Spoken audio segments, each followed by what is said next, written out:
The rain falls in sheets across Tokyo, each droplet percussion against pavement. A rhythm older than the city itself. It is 3 in the morning, the hour the old texts call Ushimitsudoki, when the veil between worlds grows gossamer thin. At a foggy intersection in Shibuya, where neon signs flicker like dying stars, a solitary figure stands motionless beneath an umbrella. They face the crossing point, that ancient symbol of choice, of paths diverging, of destinies altered. The rain intensifies, drowning out the distant hum of the last trains, leaving only the sound of water meeting earth, meeting concrete, meeting something unseen. Here is the question that has haunted Japan for centuries. What if death itself possessed a face, a name, a terrible purpose? We call them Shinigami, death gods, death spirits. But these entities are far more than folklore whispered around winter hearths. They are woven into the very fabric of Japanese spirituality, appearing in ancient Buddhist scrolls, in Edo period woodblock prints. In the manga, your children read on glowing screens. From temple guardians to vengeful spirits, from cosmic bureaucrats to seductive tempters, they have evolved, adapted, transformed. And here is what should terrify you most. Unlike the Western Reaper who simply collects what is already his, the Shinigami may actively persuade the living to cross over into death itself. The streets of Edo period Japan whispered with a darkness that went beyond the physical shadows cast by wooden lattice windows and paper lantern. In the midst of the 18th century, a new terror began to creep into the collective consciousness of the Japanese people, one that would forever alter their understanding of death itself. These were not the ancient spirits of Shinto tradition, nor were they the familiar demons of imported Buddhist cosmology. These were the Shinigami, and their arrival marked a profound shift in how an entire culture processed the concept of mortality and despair. Before the Edo period, Japanese mythology contained no shortage of supernatural entities. The yokai haunted forests and rivers. Shape-shifting foxes deceived travelers, and vengeful ghosts pursued those who had wronged them in life. Yet none of these creatures occupied the specific and chilling niche that the Shinigami would come to claim. To understand their emergence, we must first immerse ourselves in the cultural cauldron of 18th century Japan, a place where philosophical traditions collided and where social pressures created an environment ripe for new mythologies of death. The Buddhism that had taken root in Japan carried with it the concept of impermanence, the understanding that all things must pass, and that attachment to this fleeting world brings only suffering. This doctrine of Mujo permeated Japanese artistic expression and philosophical thought.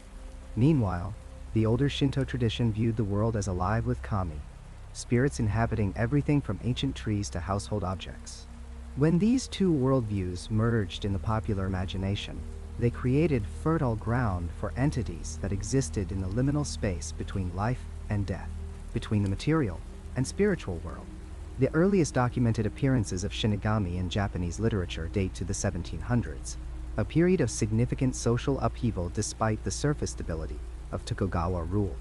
One of the most significant sources for understanding these death gods is the Ihon Haku Monogatari, a collection of ghost stories and supernatural tales that circulated among the literate classes.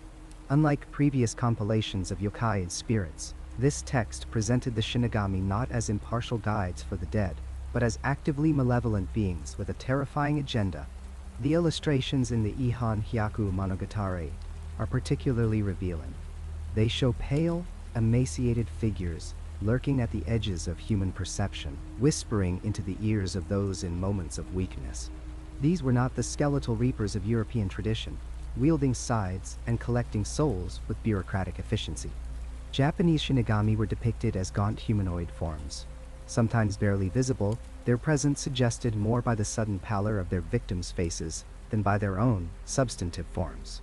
They wore tattered robes, their faces sometimes covered, sometimes revealed as masks of hollow-eyed hunger. What made these entities uniquely terrifying was their method of operation. According to the emerging mythology, Shinigami did not simply appear at the moment of natural death to escort souls to the afterlife. Instead, they actively sought out the vulnerable, the desperate, and the despairing. They whispered suggestions of suicide, painted beautiful pictures of the peace that death would bring, and manipulated circumstances to deepen existing sorrows. In essence, they were psychological predators, feeding on human despair and orchestrating deaths that should never have occurred. The historical context surrounding the appearance of Shinigami mythology cannot be ignored.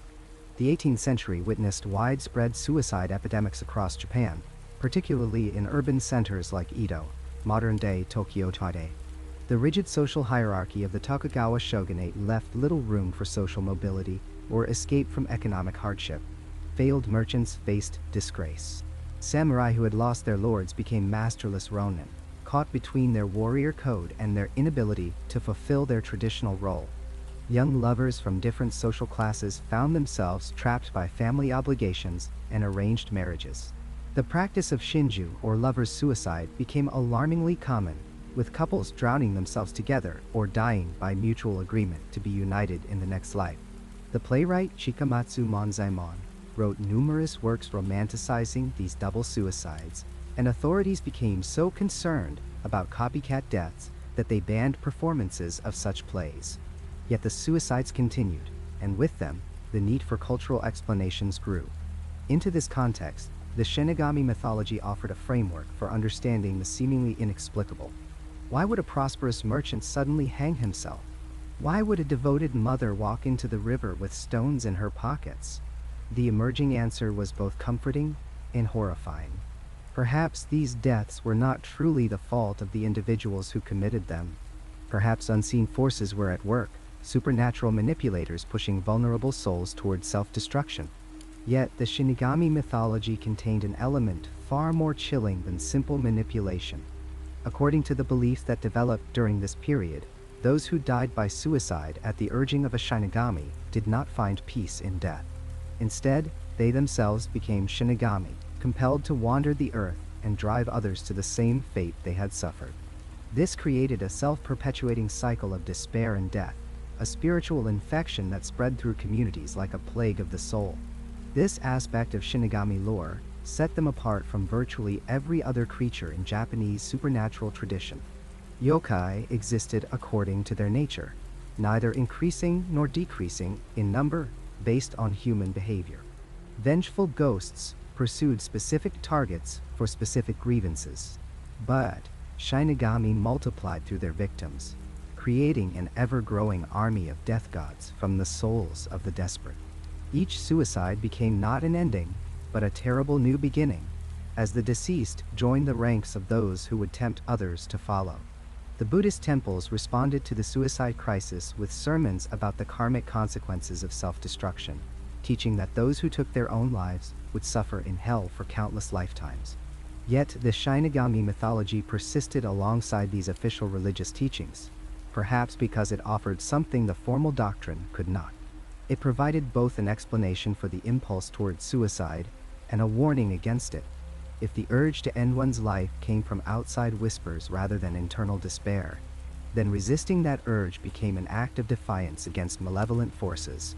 Historical records from the period show that families who lost members to suicide often conducted special rituals designed to prevent the deceased from becoming a Shinigami.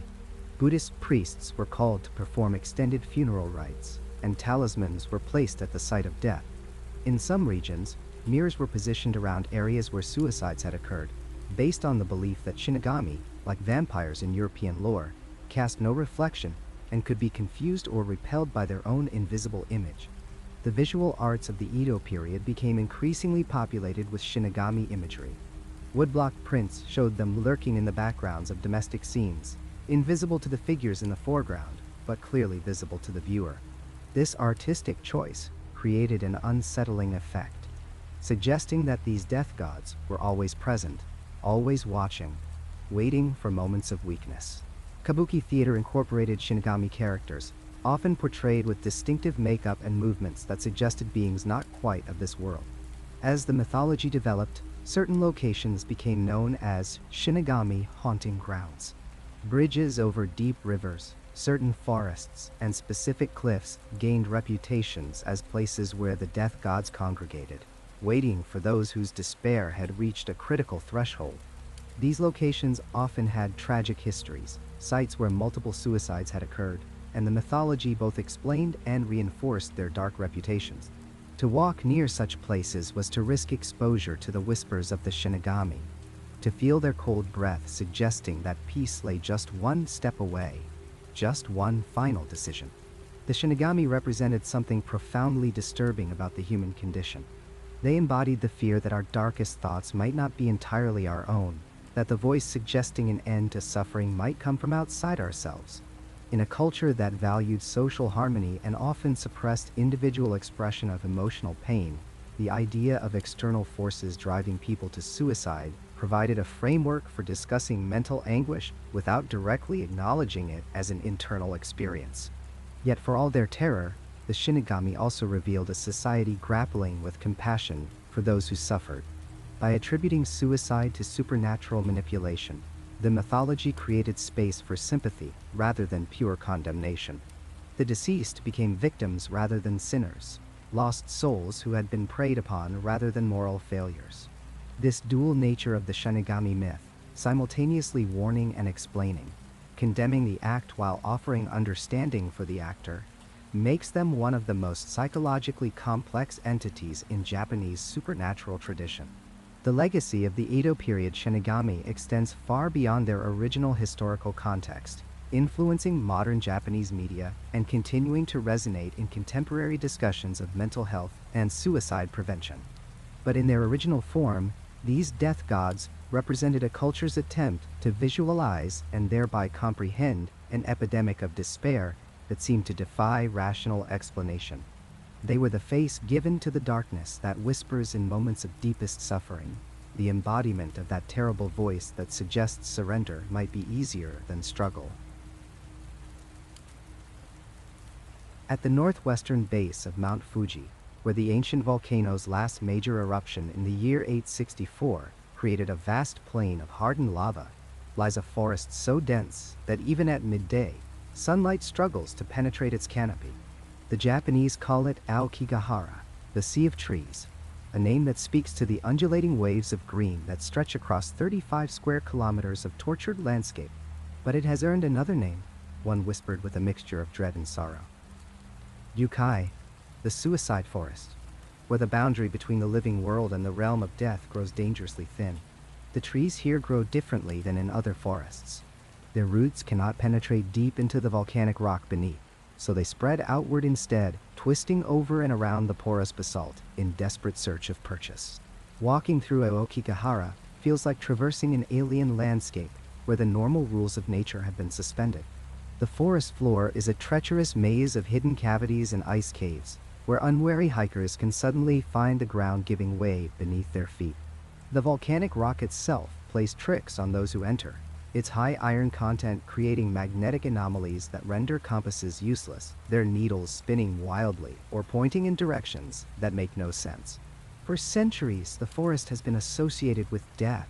In times of terrible famine during the 19th century, families who could not feed all their mouths would bring the elderly and infirm to Aokigahara and leave them to die among the silent trees. The practice was called ubasut, the abandonment of the aged. And though it may have been more legend than widespread reality, the stories took root in the collective consciousness. The forest, people began to say, remembered those abandoned souls. Their yurei, their angry ghosts, lingered among the twisted trees, waiting.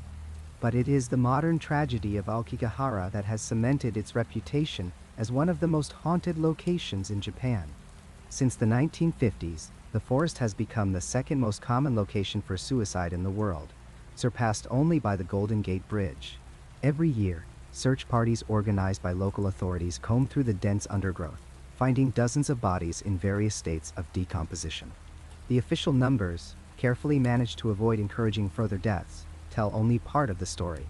Local volunteers who participate in these annual searches speak of a forest that seems to pull people deeper into its embrace, a place where the usual boundaries between thought and action, between contemplation and finality, dissolve like morning mist. Takeshi Hayakawa, a retired school teacher who has volunteered with forest patrols since the early 1990s, describes his first expedition into the deep forest with a voice that still carries traces of that initial shock. He recalls entering an area where the trees grew so close together that his group had to move single file, their progress marked by the ribbon they tied to branches to find their way back. The compass that hung from his neck had begun to behave erratically hours before, but he attributed it to the known magnetic properties of the volcanic rock. What he could not explain was the sensation that began to build as they moved deeper into the forest's heart. A feeling he describes as being simultaneously watched and summoned. The silence in Aokigahara is not peaceful. It is oppressive, absolute in a way that seems impossible in a living forest. There are no birds singing, no rustle of small animals in the underbrush. The wind that moves the upper branches rarely penetrates to the forest floor. In this vacuum of sound, Hayakawa says, other things become audible. He describes hearing what seemed like whispered conversations just beyond the range of understanding. The sound of footsteps that would cease the moment his group stopped moving. Other volunteers have reported similar experiences. The sensation of hearing their names called from deeper in the forest, spoken in voices that sound almost familiar. The physical evidence of the forest's dark purpose is impossible to ignore. Rope marks scar the bark of countless trees, deep grooves worn by the weight of hanging bodies. In some areas, volunteers have found the same trees used multiple times, as if certain locations within the forest call more strongly than others. Personal belongings are scattered throughout the undergrowth, creating an archaeological record of final moments.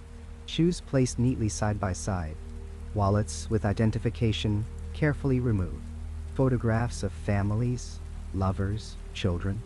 These objects tell stories of preparation and intention, of people who entered the forest with a specific purpose in mind. But it is the journals that haunt the volunteers most deeply. Many who come to Aokigahara bring notebooks with them, documenting their final thoughts as they walk deeper into the trees. Some of these journals are found on bodies, clutched in hands stiffened by death. Others are discovered at campsites where people spent their last nights under the forest canopy, building up the courage for what they planned to do. The contents of these journals, when shared by researchers studying the phenomenon, reveal a disturbing pattern. A journal found in the autumn of 1993, near the body of a man in his 30s, contained entries spanning 3 days. The early pages were filled with apologies, expressions of shame and failure, the typical content one might sadly expect. But the final entries, written on the 3rd day, shifted in tone. The man described hearing a voice that he recognized but could not quite place, someone calling him forward. He wrote of finally understanding something that had eluded him his entire life, though he never articulated what that understanding was. The final line, written in an increasingly unsteady hand, simply stated that he knew where he needed to go now. This theme appears repeatedly in the recovered journal. A woman in her 20s, found in 1997, wrote of the forest singing to her. A businessman in his 50s, discovered in 1999, described the trees themselves as offering counsel, providing answers to questions he had carried for years. The language used in these final entries often shifts from despair to something approaching peace or even anticipation, as if the writers were responding to a presence that offered them something they desperately sought. During the 1990s, when Japan's economic bubble had burst and suicide rates nationwide were climbing, reports from hikers who entered Aokigahara and emerged again began to accumulate. These were not people who had gone to the forest to die, but ordinary visitors drawn by the natural beauty or the morbid curiosity that the forest's reputation inspired. Yet many reported deeply unsettling experiences. Multiple hikers described seeing shadowy figures standing motionless between distant trees, humanoid shapes that seemed to observe them.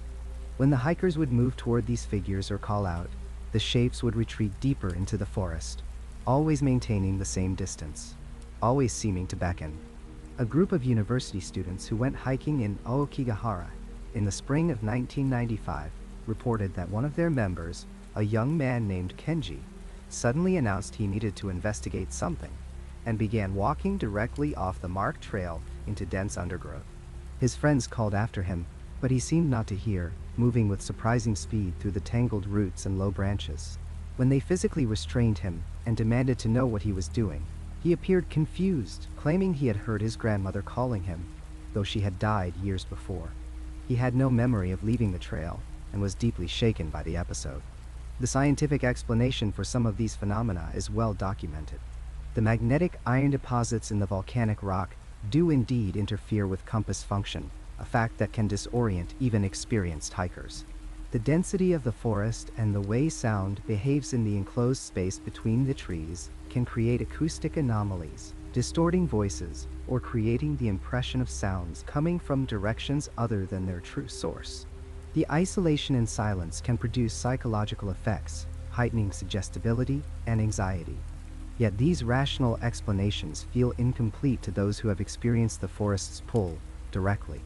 Traditional Shinigami lore speaks of death spirits who appear to those whose time has come, guiding them across the threshold between worlds. These entities are not malevolent in the classical sense. They are functionaries of the natural order, ensuring that death claims those it is owed.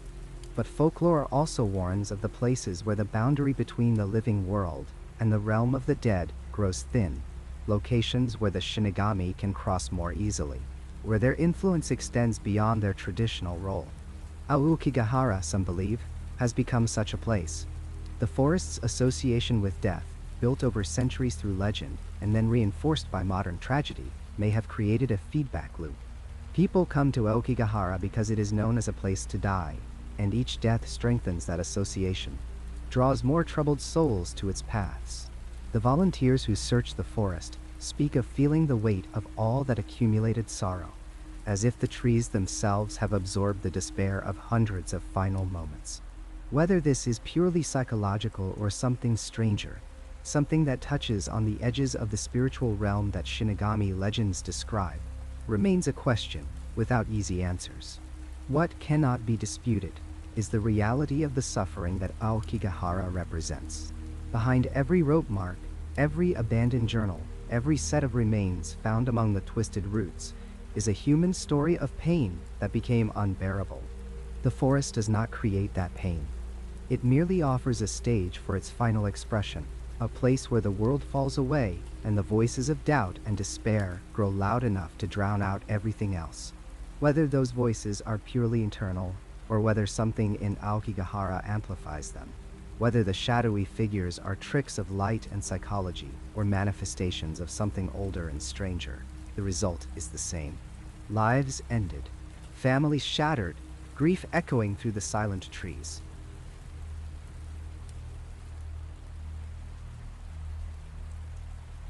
In the spring of 1893, a Buddhist monk named Gensei walked through the corridors of Komyoji Temple in eastern Kyoto, carrying a wooden box that would remain sealed for the next 70 years. Inside were 3 hand scrolls, each documenting what the monks who created them believed to be encounters with death itself, manifested in human form.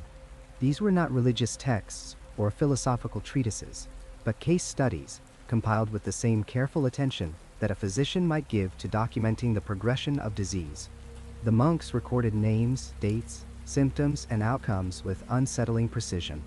What makes these scrolls remarkable is not merely their content, but the fact that the subjects themselves contributed to their own documentation, leaving behind paintings, diary entries, and letters that traced their descent into something the monks could only describe as being marked for death.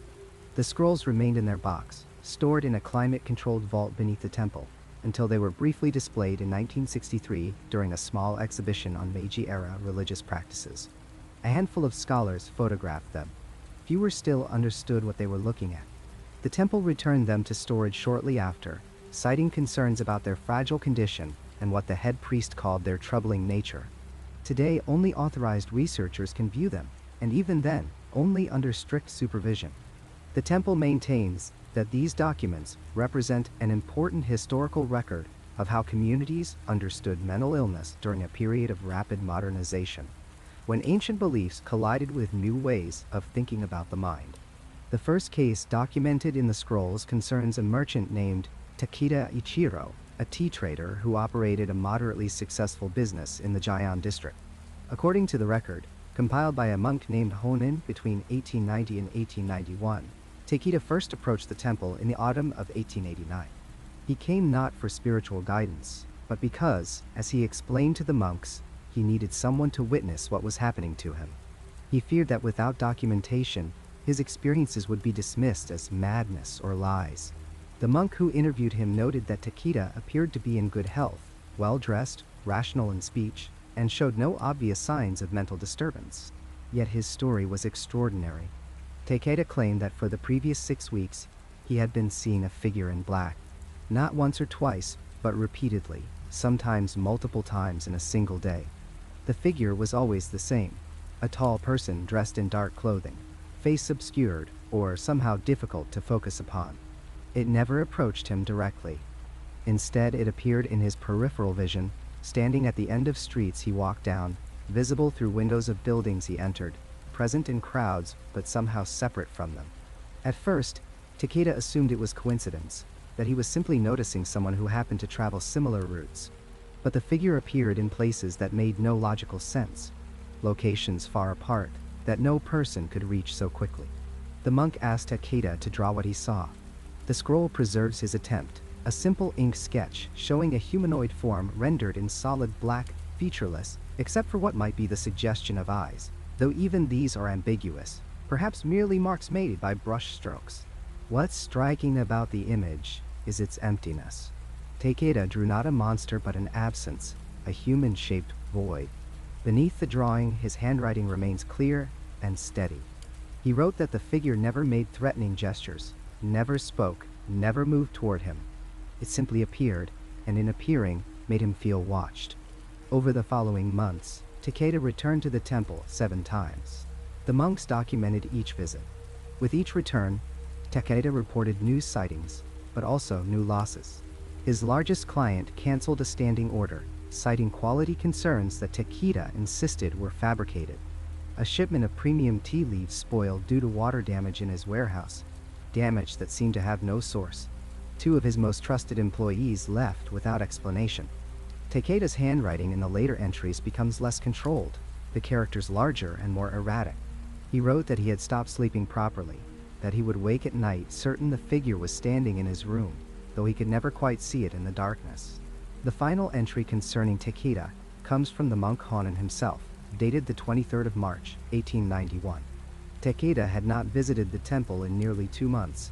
Honen learned from neighbors that the merchant's business had collapsed entirely, that Takeda had sold his shop at a devastating loss, and that he had been found dead in a rented room near the Kamo River.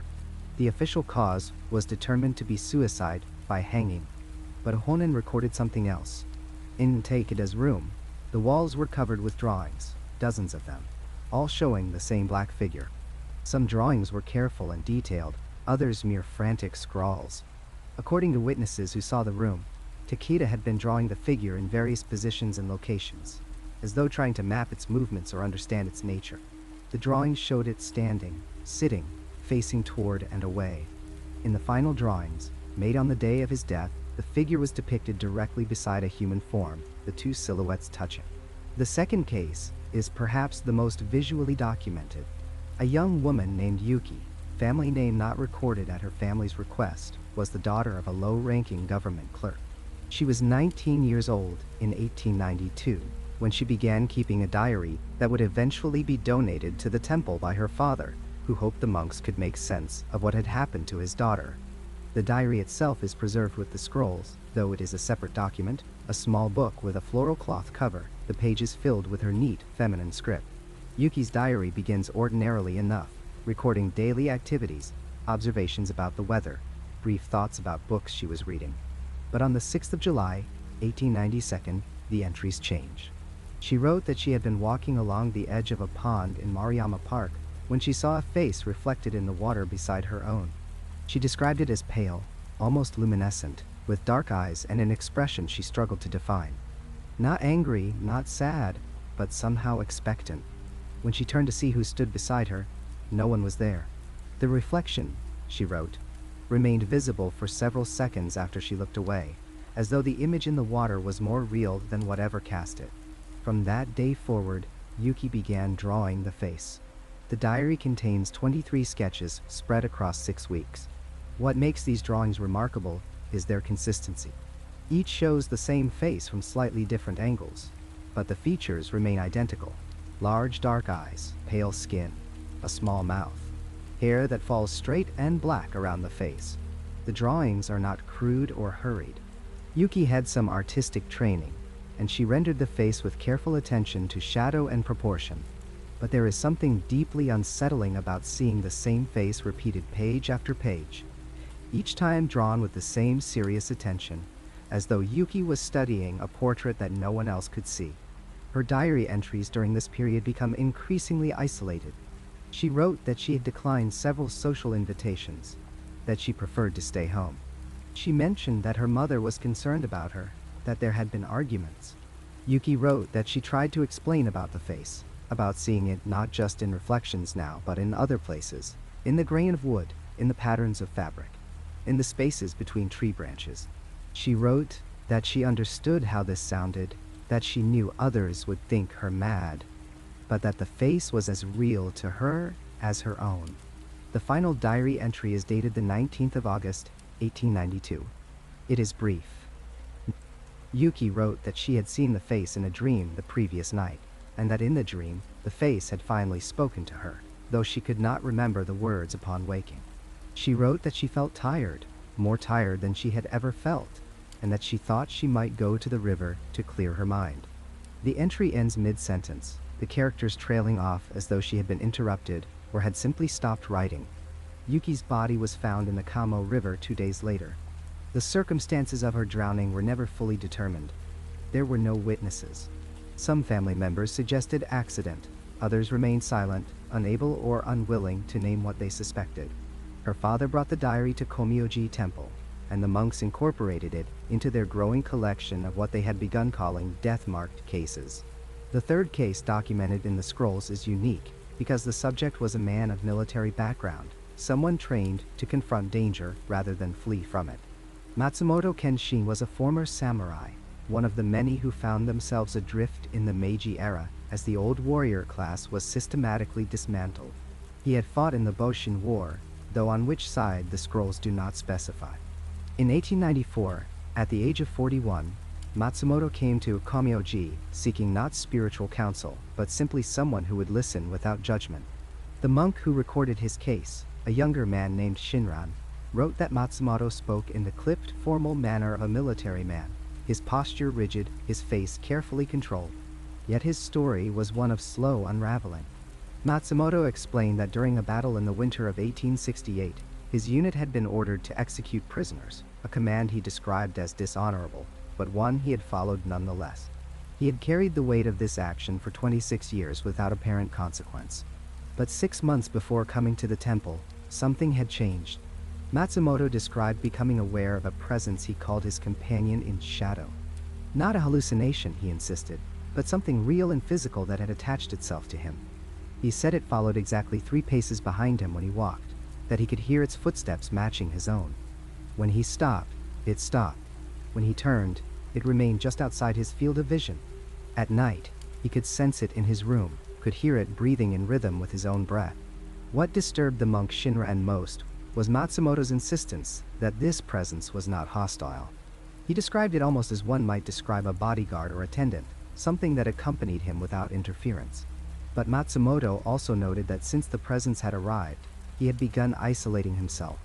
He no longer accepted invitations to gatherings of former soldiers.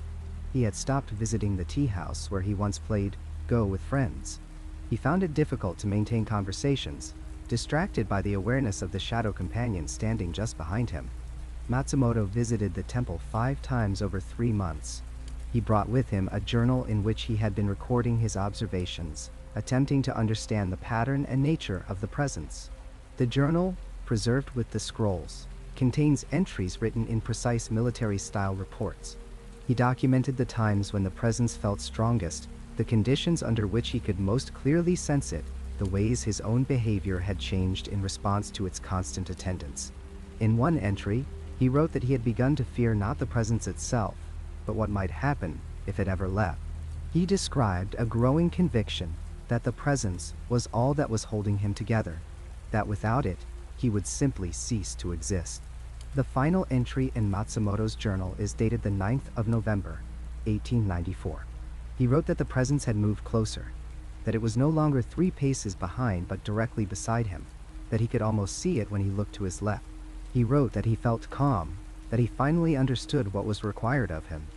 Matsumoto's body was discovered in a forest clearing north of Kyoto 3 days later. He had died by his own hand, using the wakizashi that he had kept from his days as a samurai. The sword was found lying across his body, placed with ceremonial precision. When the monks of Komyoji gathered these 3 cases together with several others into their collection of scrolls, they were attempting to document a pattern they believed they had identified. Each case shared common elements: gradual social isolation, repetitive visions or sensations, and most significantly, the subject's own meticulous documentation of their experiences. These were not people struck down suddenly. They were people who watched themselves change, who recorded their own decline with the careful attention of observers studying an unfolding phenomenon. The monks proposed no definitive explanation. Some believed these were genuine encounters with death spirits, that certain individuals became visible to forces that normally remained hidden. Others suggested these were manifestations of guilt or psychological distress, that the mind under extreme pressure could generate experiences as real to the subject as any physical event. The scrolls present both possibilities without choosing between them. Modern researchers examining the documents note several interpretations. Some see clear evidence of depression and psychosis, conditions that would not be properly understood or treated for decades after these cases occurred. The isolation, the intrusive thoughts, the documentation of decline, all align with recognized patterns of severe mental illness. Others point out that the Meiji era was a period of extraordinary social upheaval, when traditional certainties collapsed and individuals found themselves navigating a world that seemed to have lost its familiar structure. Perhaps, they suggest, what these 3 people experienced was not supernatural predation, but the psychological weight of existing in a society that had fundamentally transformed around them. Yet something in the documents resists easy explanation. The consistency of the experiences across unconnected individuals, the specific nature of the visions, the pattern of decline, all suggest something more than coincidence or individual breakdown. Whether that something is supernatural or psychological, whether it originates from outside the self or within, remains an open question that the scrolls themselves refuse to answer. Tokyo in the spring of 23 was a city caught between worlds. The old traditions still lingered in temple offerings and neighborhood shrines, even as the newest technology filled every pocket and screen. It was a time when flip phones had just become ubiquitous, when email on mobile devices felt like magic, when the boundary between the physical and digital seemed to dissolve a little more each day. Nobody could have predicted that this merging of ancient and modern would resurrect one of Japan's oldest fears in a form that investigators still struggle to explain. The first death occurred on April 9, 2003, at 11:47 in the evening. Takeshi Nakamura, a 32-year-old systems analyst, stepped off the roof of a 12-story office building in Ikebukuro. Security cameras captured him entering through a service door he had no authorization to access, climbing the stairs with mechanical precision and walking directly to the edge. The footage shows something peculiar in those final minutes. Takeshi stands perfectly still for nearly 8 minutes, his body facing the street below, but his head turned at an unnatural angle, staring fixedly at the northeastern corner of the rooftop. There is nothing there. The corner is empty except for shadow and concrete. Yet his gaze never wavers, never blinks, locked on that vacant space, as if watching something the camera cannot see. The second death followed 3 days later. Yumi Tanaka, a 27-year-old fashion retail worker with no connection to Takeshi Nakamura, jumped from the 7th floor of a parking garage, 2 blocks away. The time was just past midnight. Again, security footage revealed the same disturbing pattern. She had parked her car on the 3rd level, then taken the elevator up to the 7th floor. The cameras show her walking calmly to the edge, no hesitation in her movements. But then she stops. For 6 minutes and 20 seconds, she stands motionless, her head turned toward the southwestern corner of that level, staring at another empty space. Her phone was later found in her purse, battery still charged, screen dark. Detective Hiroshi Yamada, whose name has been changed for this account, was assigned to the case after the second death. In a recorded interview conducted 15 years later, his voice still carries the weight of what he witnessed. He describes arriving at the parking garage, The way the yellow police tape fluttered in the spring breeze, the small crowd of onlookers held back by uniformed officers. He remembers thinking it was a straightforward case, tragic but not unusual. Tokyo sees its share of suicides, particularly among young professionals facing the crushing pressure of work and social expectations. But something about the scene bothered him, a detail he couldn't quite articulate at first. It was the position of her body, he explains. The angle suggested she had stepped off rather than jumped, as if walking through a doorway instead of falling to her death. There was no running start, no hesitation marks on the concrete edge, no evidence of the typical last-minute struggle between survival instinct and despair. She had simply stepped forward into empty air. The third death came 5 days after Yumi's. Kenji Sasaki, a 45-year-old divorced accountant, fell from the roof of an 8-story apartment building 3 blocks from where Takeshi had died. The buildings formed a rough triangle, each point marked by unexplained death. Kenji's landlord found him in the morning, called the police, and mentioned something odd. The previous night, around 2 in the morning, he had heard footsteps on the roof access stairs. This was unusual because the roof was technically off-limits to residents, accessed only for maintenance. He had considered investigating but decided against it, a decision that would haunt him during subsequent police interviews.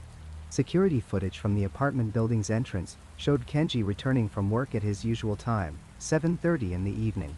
He appeared normal, carrying a convenience store bag with his dinner, checking his phone while waiting for the elevator.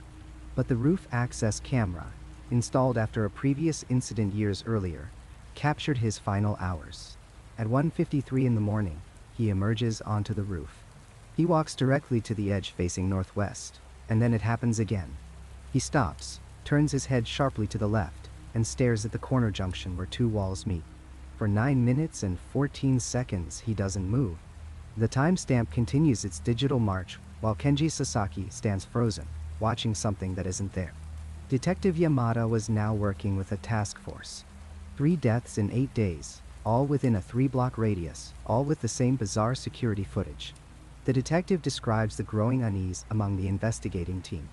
These were not copycat suicides. There had been no media coverage, no public knowledge of the specific details. Yet the pattern persisted, undeniable and inexplicable.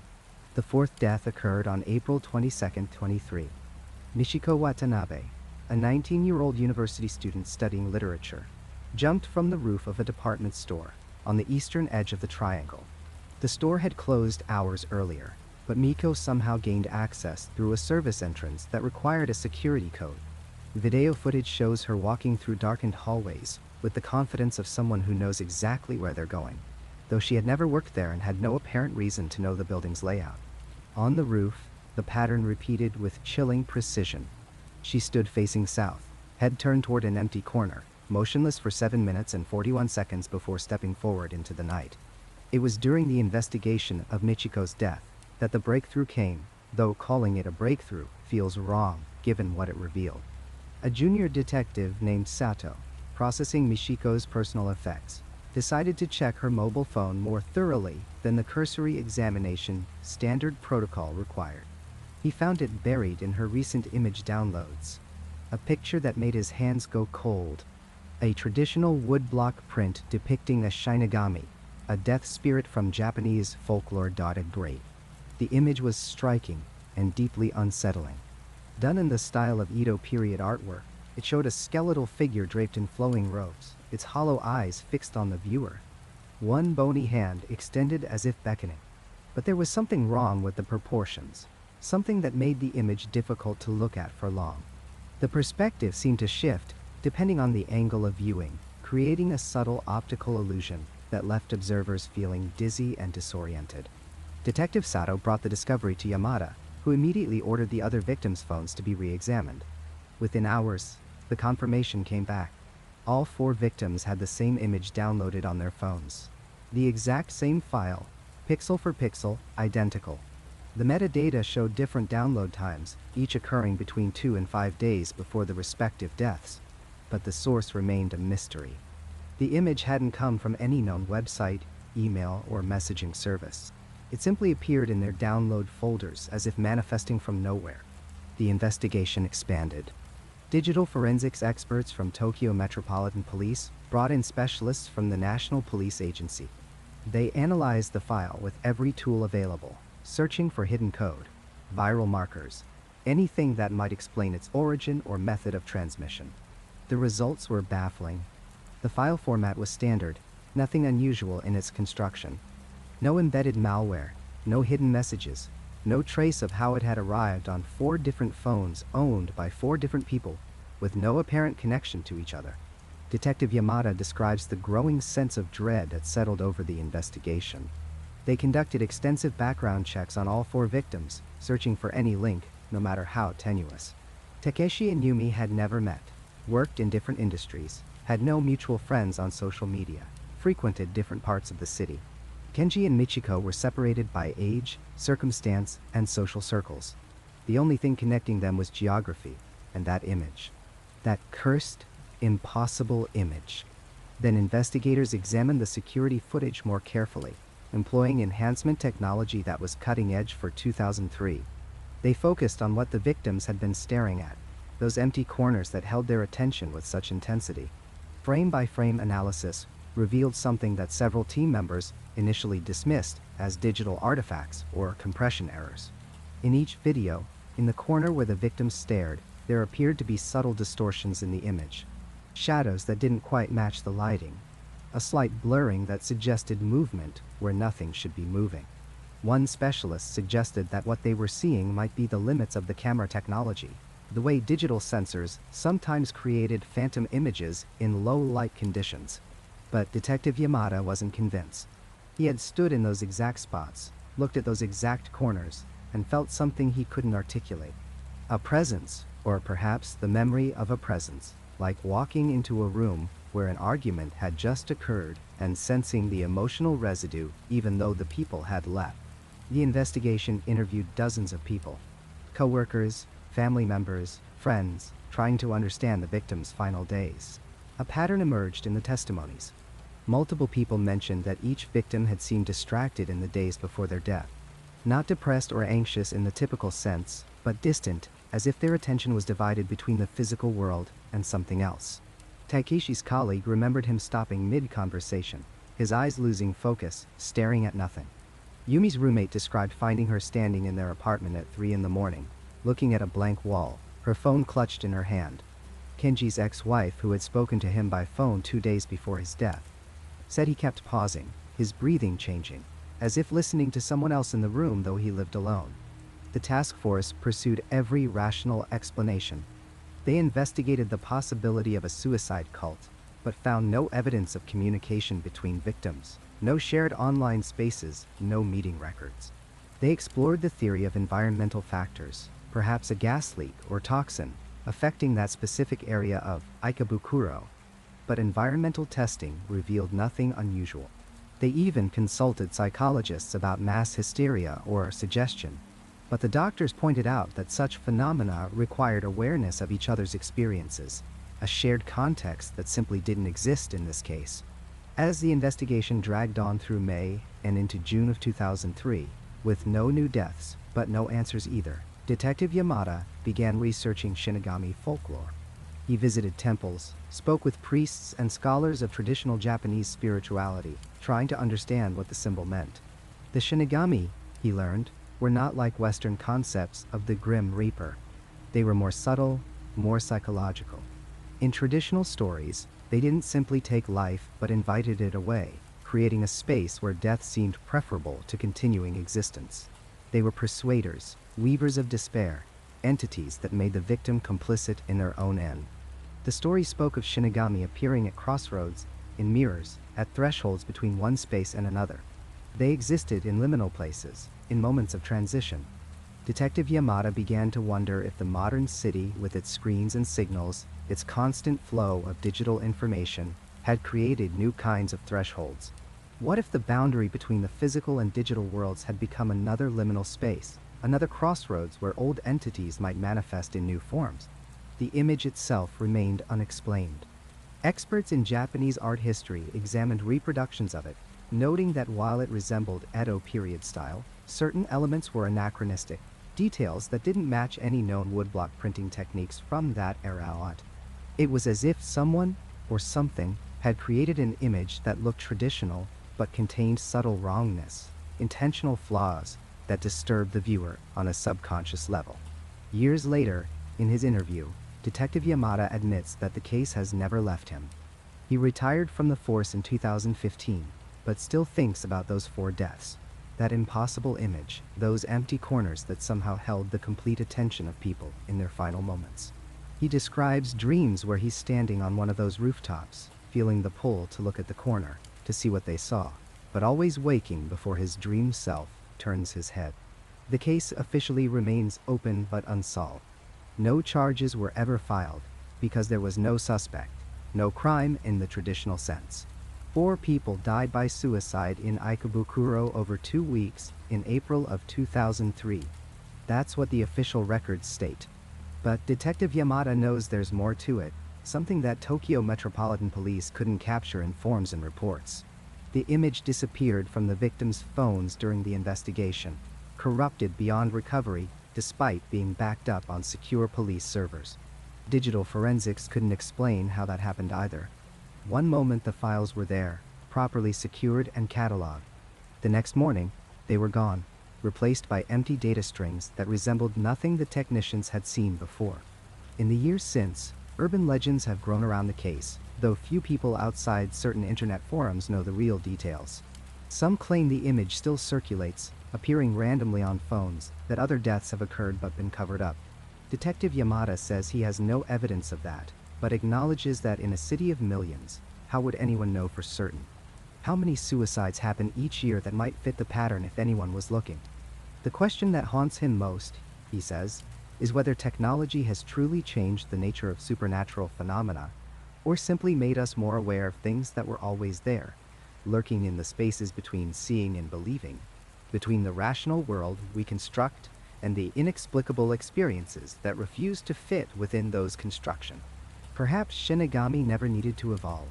Perhaps they were always patient enough to wait for us to build new doorways through which they might enter, new thresholds they could inhabit, new ways to whisper their invitation into the spaces where we live our increasingly digital lives. In the shadowed corners of 21st century Japan, where ancient tradition collides with modern urban life, a hidden network of spiritual practitioners continues to wage war against forces that most people refuse to acknowledge exist. These are not the monks found in tourist brochures or the priests who perform wedding ceremonies. These are specialists in something far darker, practitioners who claim to protect the living from entities that feed on death itself. The Shinigami, those harbingers of mortality that have haunted Japanese consciousness for centuries, remain more than folklore to certain communities. They are active threats requiring active defenses, and the methods used to combat them have evolved in ways that blur the line between spiritual protection and psychological intervention in deeply troubling ways. Deep within the Koyasan Mountain Monastery complex, where Shingon Buddhism has been practiced for over 1,200 years, certain ceremonies remain closely guarded secrets. The Tamashi no Kekai, translated as the soul barrier ceremony, is performed only in cases of extreme spiritual emergency. This ritual is reserved, specifically, for individuals experiencing persistent suicidal ideation that does not respond to conventional treatment, cases where the attending monks believe something beyond mental illness is at work. The ceremony itself takes place in a sealed chamber within the temple complex, a room that sees use perhaps a dozen times per year. The individual at the center of the ritual sits surrounded by a precisely arranged circle of 108 stones, each one carved with protective Sanskrit characters. The number is not arbitrary. 108 represents the number of earthly desires in Buddhist tradition, each one a potential doorway through which malevolent entities might enter. 4 monks maintain a continuous chant for the duration of the ceremony, which can last anywhere from 3 hours to an entire night, depending on what they claim to sense. The person receiving the ritual must remain absolutely still within the stone circle, while the head monk uses a ceremonial blade to cut the air around them in specific geometric patterns. These cuts, practitioners insist, are not symbolic. They believe they are literally severing invisible threads that connect the individual to a Shinigami that has marked them for death. What makes this practice particularly unsettling is not merely its continued existence in modern times, but the testimony of those who have undergone it. Multiple individuals have described experiencing immediate and profound psychological shifts following the ceremony. Some report that persistent, intrusive thoughts about death simply vanished. Others describe a sensation they struggle to articulate, as though an invisible weight they had carried for months or years suddenly lifted away. Medical professionals remain divided on how to interpret these outcomes. Some dismiss the ritual's effectiveness as nothing more than an elaborate placebo, a culturally specific intervention that creates psychological permission to release suicidal thoughts. Others point to cases where individuals who found no relief in years of conventional treatment experienced dramatic improvement after a single ceremony. The question remains whether something genuinely supernatural is being addressed, or whether the ritual's power lies entirely in its ability to externalize internal suffering. Modern exorcists who specialize in what they call death caller removal operate in a strange twilight zone between religious practice and informal mental health intervention. These practitioners, many of them trained in traditional Buddhist or Shinto practices, but operating independently of established temples, advertise their services through word of mouth and increasingly through carefully worded websites that avoid making claims specific enough to invite legal scrutiny.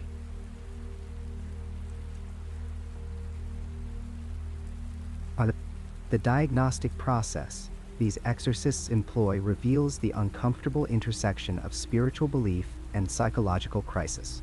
When someone comes to them believing they are marked by a Shinigami, the exorcist typically begins with an extended interview that sounds remarkably similar to a psychological assessment.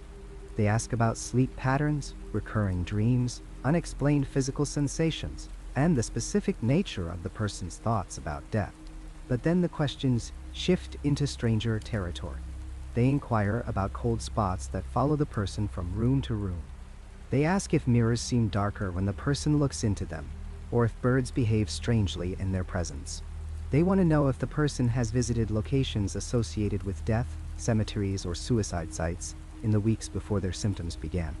Based on these responses, the exorcist claims to differentiate between ordinary mental illness and genuine Shinigami attachment. The criteria they use are remarkably consistent across different practitioners, suggesting a shared tradition even among those working independently. According to their framework, mental illness tends to manifest with internal focus, the person's suffering turned inward upon themselves.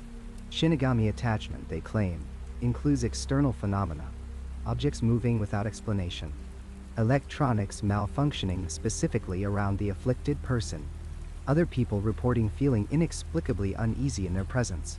One practitioner, a man in his 60s who has performed death caller removals for over 30 years, describes his diagnostic method with unsettling confidence. He claims to see a particular quality of shadow that clings to those marked for death, a darkness that conventional light cannot fully dispel. He describes it as though the person exists slightly out of phase with normal reality, their outline blurred in ways that others cannot quite consciously perceive but instinctively react to.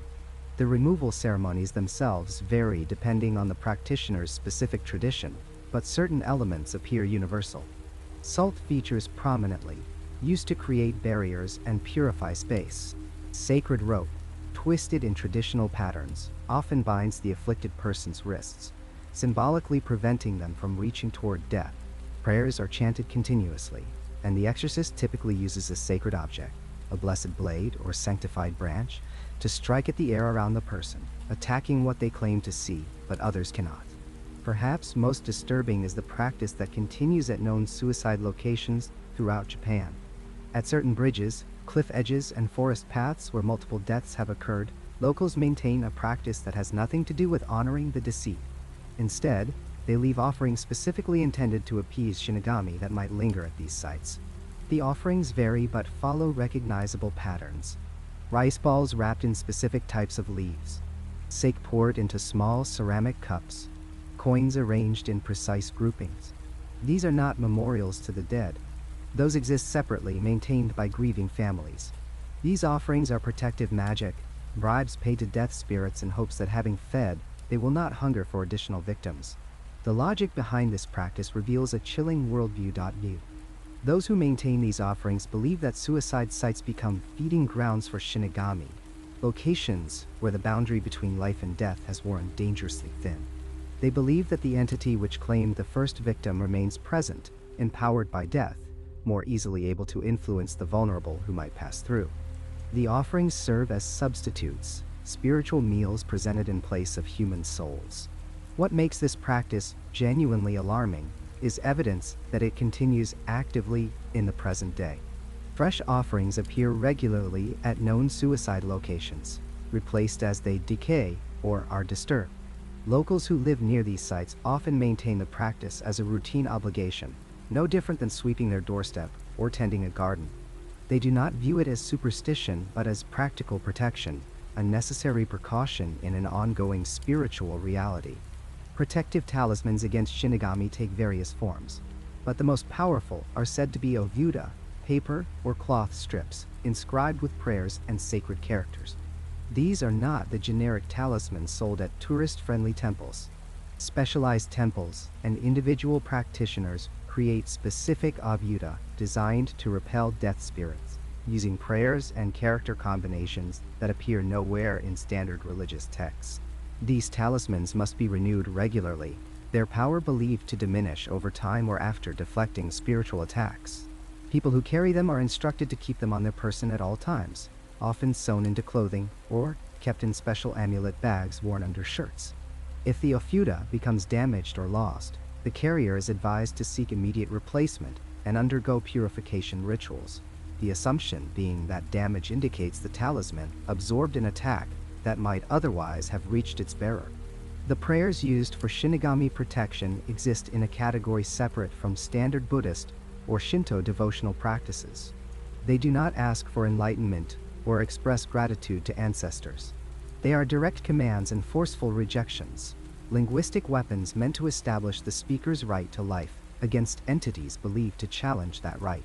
One such prayer, shared by a temple priest willing to speak on condition of anonymity, translates roughly as follows: I claim my breath, I claim my blood, I claim the count of days that remain mine by right of birth. No walker in shadow shall sever my thread before its natural ending. No caller of death shall turn my steps toward darkness while light remains my path. I am bound to life, and that binding cannot be undone by any force but time itself. Ni. The prayer is repeated 108 times, that significant number appearing once again while holding a protective talisman. The practice is recommended during vulnerable moments, in the depth of night, during illness, or when passing through locations associated with death. What emerges from examining these practices is not a quaint folklore preserved for cultural interest, but an active spiritual infrastructure maintained because people believe it works. Practitioners point to the individuals they claim to have saved. Families speak of loved ones who found peace after conventional medicine failed. Communities insist that their protective practices have prevented tragedies that would have otherwise occurred. Whether these practices address genuine supernatural threats or function as culturally specific interventions for psychological crises may ultimately be less important than the uncomfortable fact that they fill a need modern systems seem unable to fully address. They offer explanations and solutions to people experiencing suffering that defies easy categorization, and in doing so, they reveal how ancient fears continue to shape contemporary life in ways most people never see. The frightening implication is not that these practices exist, but that they persist because people continue to find them necessary, continue to encounter experiences that make more sense through the lens of Shinigami attachment than through any framework modern medicine provides. The Yamanote Line circles Tokyo like a steel serpent, carrying more than 3.5 million passengers every single day through its 29 stations. But within this vast mechanical network, certain platforms have become synonymous with a different kind of journey, one that ends not at a destination, but in the terrible finality of steel wheels and concrete. The numbers themselves tell an impossible story. Between 2015 and 2023, Tokyo's railway system recorded over 1,500 deaths classified as platform incidents. But the distribution of these deaths defies every principle of statistical probability. At Shinjuku Station, The busiest transportation hub in the world, 70% of all platform deaths occur at specific positions along specific platforms, despite identical crowd density measurements across the entire station. The west end of Platform 7. The center section of Platform 14. These locations have claimed so many lives that railway employees refer to them only by coded numbers during shift changes, never speaking the platform designations aloud. Kenji Watanabe worked as a platform attendant at Shinjuku Station for 11 years before requesting a transfer in 2019. What he witnessed during his final year on the platform drove him to break the unofficial silence that railway workers maintain about what they call the unexplainable incidents. According to his testimony, given to a private researcher who has documented railway deaths for over a decade, Watanabe saw the same figure on 7 separate occasions, always in the moments before someone stepped into the path of an arriving train. He describes the figure as impossibly tall, perhaps 7 feet or more, wearing what appeared to be dark clothing that seemed to absorb the fluorescent station lights rather than reflect them. The face, he insists, was never visible, not obscured by shadow or turned away, but simply absent, as though the features themselves refused to resolve into recognizable human characteristics. On each occasion, this figure stood directly behind the person who would, seconds later, walk calmly off the platform edge into the path of the arriving train. Watanabe claims he attempted to reach 2 of the victims, shouting warnings, running across the platform toward them. But the crowds that typically part for railway staff seemed to thicken before him, and by the time he broke through, it was already over. The detail that haunts him most is the consistency. Each time, the tall figure would be standing less than a foot behind the victim, close enough that any normal person would feel the presence, would turn or step away. But the victims never turned. They stared straight ahead at the approaching train, their expressions blank, and then they stepped forward with the calm deliberateness of someone stepping through a doorway they had walked through 1,000 times before. When Watanabe reviewed the security footage after each incident, following standard protocol, the tall figure never appeared. The cameras showed only the victim, standing alone on the platform, surrounded by other passengers who remained frozen in their normal routines, unaware of the tragedy about to unfold before them. Other platform attendants have reported similar sightings, though few are willing to speak on record. The testimony follows disturbing patterns. The figure appears most frequently during specific lunar phases, particularly during the new moon when darkness is at its deepest. The cluster stations, Shinjuku, Shinakubo, Ikebukuro, Roppongi, and Yotsuya, account for 68% of all sightings, though they represent only 18% of the total railway system. The Tokyo Metro and JR East railway companies have implemented increasingly extreme prevention measures, though the official explanations never acknowledge what staff members privately discuss during late-night shifts. Beginning in 2010, platform barriers, waist-high doors that prevent access to the tracks until trains arrive, began appearing at high-incident stations. The official reason was general safety improvement. But the installation priority precisely matched the stations with the highest concentration of unexplained death. The barriers reduced incidents by approximately 40%, but deaths continued at the same specific platform positions, now occurring during the brief moments when the barriers opened to allow passenger boarding. The timing became even more disturbing.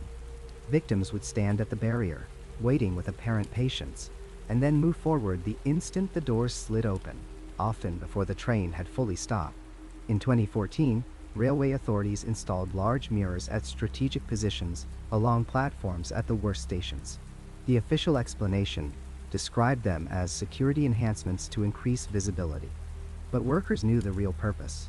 The mirrors were positioned based on recommendations from consultants who never appeared in any official railway documentation, specialists in what older employees called spiritual contamination. The theory, never publicly stated but widely understood among platform staff, was that the mirrors would force victims to see themselves, to break whatever trance state preceded their final step. The measure showed limited success. Deaths decreased by another 15% at stations with mirrors, but incident reports from platform attendants became more disturbing. Workers reported seeing figures reflected in the mirrors that were not visible on the platforms themselves. Dark shapes that appeared behind victims in the mirror's surface, even when the victim stood alone. Yoshiko Tanaka, a platform supervisor at Ikebukuro Station, submitted a written report in 2017 that was quickly classified as restricted access. In her account, she described watching a young woman in her 20s standing at the platform edge during the late evening shift. In the mirror position 10 feet away, Tanaka could see the woman's reflection clearly. But behind the reflection stood the dark figure that multiple attendants had described, tall and featureless, positioned so close to the woman that it appeared to be embracing her from behind. Tanaka radioed for immediate assistance and began moving toward the woman. She watched the mirror as she moved. The dark figure's reflection seemed to turn its absent face toward Tanaka, acknowledging her approach. Then the woman stepped forward, directly into the path of the arriving express train. The entire incident, from Tanaka's first sighting to the tragedy, lasted less than 40 seconds.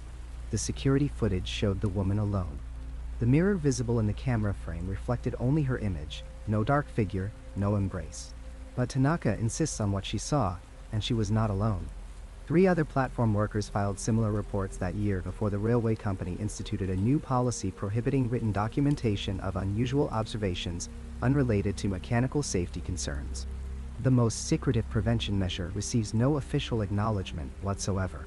Multiple sources within the railway system, speaking only on condition of complete anonymity, describe the monthly visits of Shinto priests to the cluster stations. These purification ceremonies occur during the early morning hours when the stations close for maintenance, typically between 2 and 4 in the morning. The priests perform rituals at the specific platform positions where deaths concentrate, chanting prayers and placing blessed salt at precise locations. The ceremonies intensified after 2016, occurring twice monthly rather than once, always coordinating with the new moon and full moon phases. Railway maintenance logs show scheduled platform closures during these times, but the listed reasons vary: routine maintenance, electrical inspection, structural assessment. The actual work performed during these closures never appears in any maintenance database. Workers present during the ceremonies describe an atmosphere of profound unease. The priests move along the empty platforms with expressions of deep concern, spending extended time at the specific positions where multiple deaths have occurred. At some locations, witnesses claim the priests appear reluctant to approach, requiring several minutes of prayer before stepping onto the marked spots. One maintenance worker, who observed a ceremony at Shinjuku Station in 2020, described seeing the priests suddenly stop their ritual and retreat from Platform 7, refusing to continue until additional spiritual reinforcement arrived 30 minutes later. The statistical anomaly that even these extreme measures cannot fully explain centers on the specific platform positions themselves. Railway engineers have analyzed every measurable variable at the death cluster locations: crowd flow patterns, lighting levels, ambient noise, sight lines to approaching trains, platform width, surface texture, air pressure from arriving trains. Every factor that might rationally explain why certain spots account for 70% of incidents despite identical conditions throughout the stations. The analysis revealed no physical differences. The platform sections where deaths cluster are indistinguishable from sections 20 feet away where deaths almost never occur. The crowd density measurements show no variation. The lighting is uniform. The sight lines are identical. By every measurable standard, there is no reason these specific positions should account for the overwhelming majority of platform deaths. Some researchers have suggested acoustic anomalies, standing waves of sound that might induce dissociative states. Others propose magnetic field variations affecting brain chemistry. Railway authorities commissioned studies exploring both theories. The acoustic analysis found no unusual sound patterns. The electromagnetic surveys detected no field variations beyond normal levels generated by the trains themselves. What the studies did find, buried in footnotes and appendices, were the historical records. The cluster positions, in multiple cases, aligned with locations of previous deaths going back decades, in some cases, to the original construction of the stations in the early 1900s. At Shinjuku, the west end of Platform 7, the current death cluster site corresponded to a location where 3 workers died during station expansion in 1932. At Shinakubo, the central section of Platform 4, aligned with the site of a double suicide in 1967 that was, according to old newspaper archives, the first of 17 deaths at that exact location over the following 5 decades. The pattern suggested something beyond statistical clustering, a kind of spatial memory, as though the locations themselves retained an imprint of past tragedies that somehow influenced present behavior. The most chilling evidence emerged in 2022, captured not by security cameras or railway officials, but by a passenger's smartphone. The footage, which circulated briefly on social media before being systematically removed through copyright claims and terms of service violations, shows the interior of a Yamanote line train as it pulls into Ikebukuro station in the evening. The person filming is recording casually, capturing the typical scene of crowded platforms visible through the train windows. As the train slows, the camera focuses on a young man standing at the platform edge, closer than most passengers typically stand. For 2 frames of the video, roughly 1/15 of a second, a reflection appears in the train window behind the young man. A tall, dark shape, distinctly humanoid but wrong in proportions, standing immediately behind him. The figure is visible only in the reflection, not on the platform itself. 3 frames later, the young man steps forward off the platform edge. The video ends abruptly with screams and the chaos of emergency response. Analysis of the footage by independent researchers confirmed that the reflection could not have been a camera artifact or compression error. The shape possessed consistent edges and moved slightly between frames, suggesting an actual 3-dimensional form being reflected in the glass. But no corresponding figure appeared on the platform in any frame of the video. Tokyo Metropolitan Police confiscated the original video file as part of their investigation. The official conclusion ruled the death a suicide with no suspicious circumstances. The reflection was attributed to visual artifacts from overlapping images in the crowded station. But the person who filmed the incident, who spoke to researchers before being instructed to cease all discussion of the matter, insisted that the reflection showed something that was present but invisible, something standing behind the victim in the moments before he stepped into oblivion. Platform attendants continue their work, watching crowds with eyes trained not just for safety hazards and suspicious behavior, but for the signs they have learned to recognize. The blank expression, the focused stare at the approaching train, the slight forward lean, and sometimes, if the stories are true, the impossible presence standing just behind, guiding another passenger toward a journey with no return. The rain falls differently when you know what you're listening for. It's the same sound that opened this journey, that soft percussion against concrete and glass, the whisper of water finding its way through a city of 8 million souls. But now, hearing it again, the rhythm carries weight. Each drop seems to echo with the voices of those who spoke into our cameras, their hands wrapped around cups of tea that had long gone cold, their eyes fixed on something just beyond our view. The rain that accompanies so many of these encounters, that meteorological constant in story after story, no longer feels like mere coincidence. It feels like punctuation in a conversation we've been having with the unseen for centuries. Throughout this investigation, we've walked a knife's edge between 2 interpretations of reality. On one side stands the psychological explanation, robust and well documented, offering us the comfort of scientific understanding. The brain under extreme stress produces hallucinations.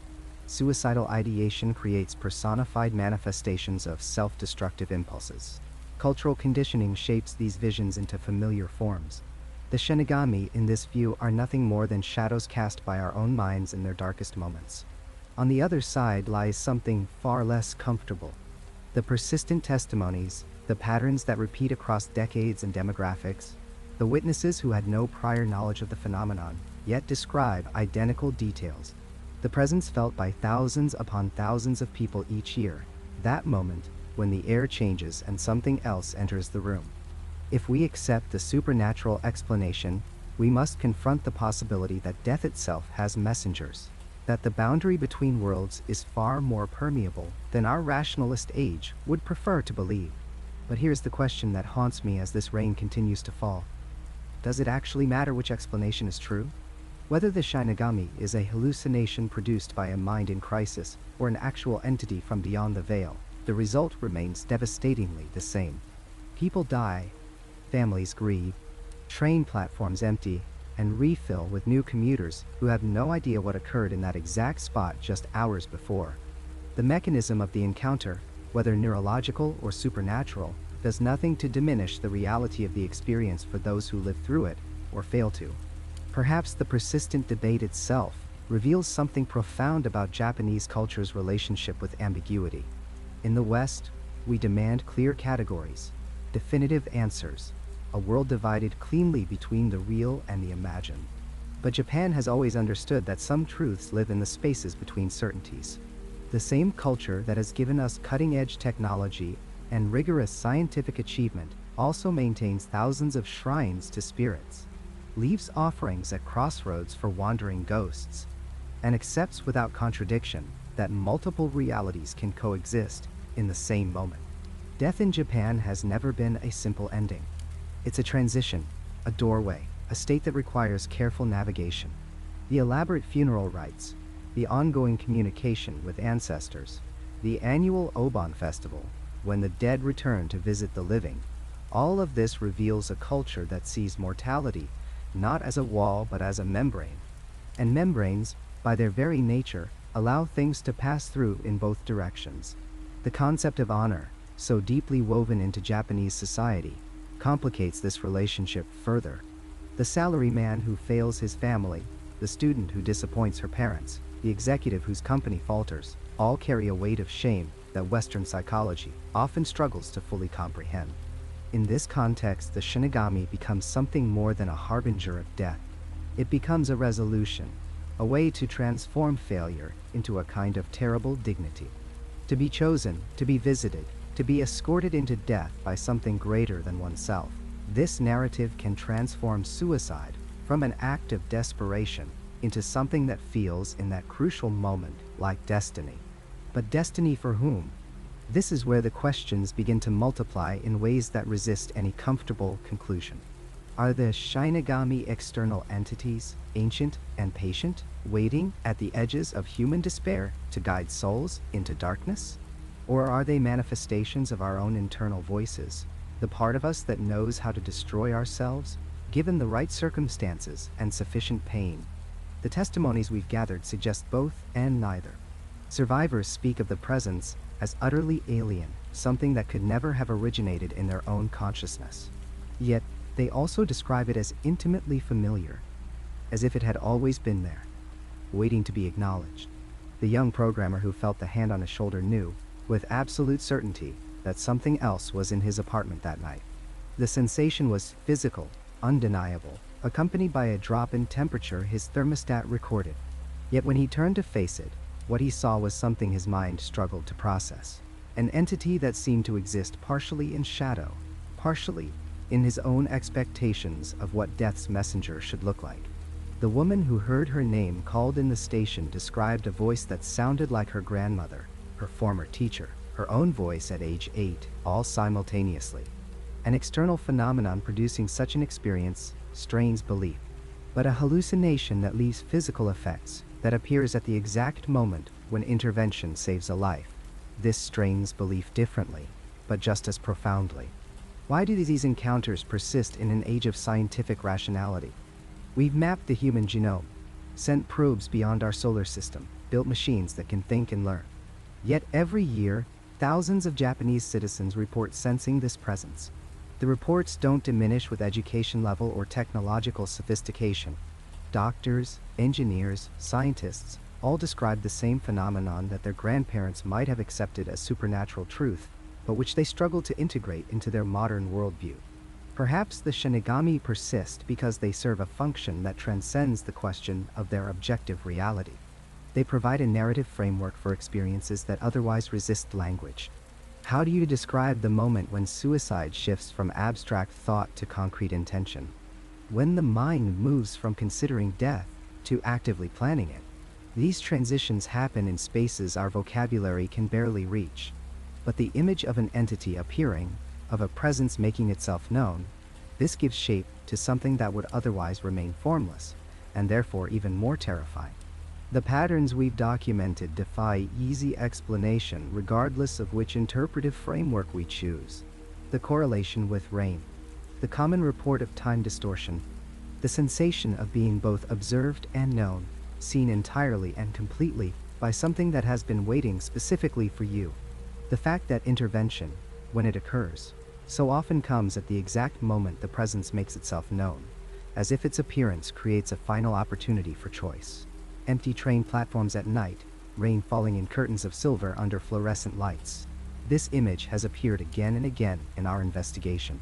It's become almost symbolic, this space of transition where people move between destinations, between versions of their lives, between decision and action. The platforms are designed for movement, for passage, for going from one place to another. How fitting that they've become associated with the ultimate transition. But they're also spaces of waiting.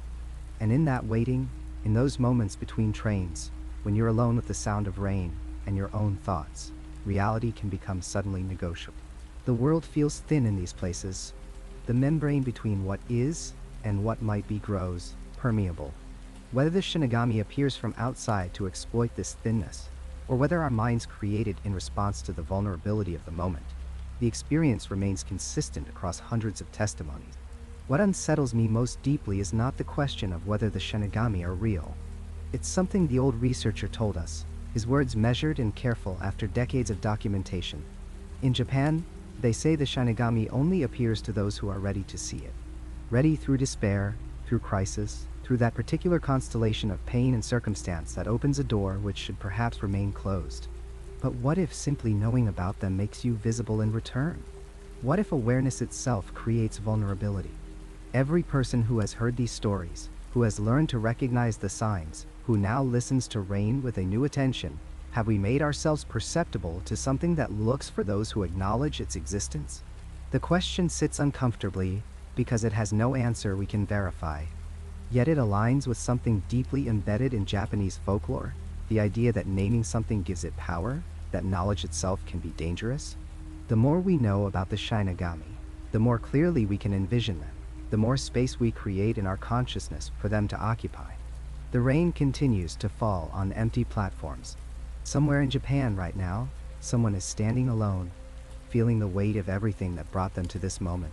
And they are listening to the rain, hearing in it either the meaningless percussion of water against concrete, or the approaching footsteps of something that knows their name. We cannot tell them with certainty which interpretation is correct. We can only document what happens next, add another testimony to the hundreds we've already gathered, and continue asking questions that resist the clean answers we crave. The membrane between worlds remains thin. Death keeps its messengers, whether we summon them from within or they arrive from beyond. And the rain, always the rain, continues to fall on a nation intimate with ghosts, where the supernatural and the psychological intertwine so completely that seeking to separate them might be missing the point entirely.